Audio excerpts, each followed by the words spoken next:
In and around 2015, I was sitting on my couch and I was reading through a powerlifting article. And in that powerlifting article, the quite brash gentleman who was running it said this term, harder to kill. And I was like, rad, harder to kill is cool. But to me, harder to kill was only one half of the equation of living life. So I sat there and I'm like, what's the flip side of harder to kill? What's the thing that actually is important for having a well-roundedness when you've got harder to kill as your main motivation for your physical training and your mentality and all these other things? And I came up with easier to love. That combo of being harder to kill and doing things that make you harder to kill and being the type of person who is resilient and strong and capable is one side of the coin. And the other side of the coin is learning how to relate to people and learning how to give concessions when appropriate and stand your ground at other times and show compassion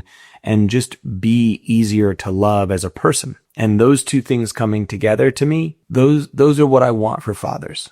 I want you doing everything you can through the lens of, am I harder to kill and am I easier to love? And that's what I try to do with this content. I put out stuff in those two veins, whether it be mentality stuff on the harder to kill or physicality stuff on the harder to kill, whether it be mentality stuff on the easier to love or the physicality stuff on the easier to love. That's my goal.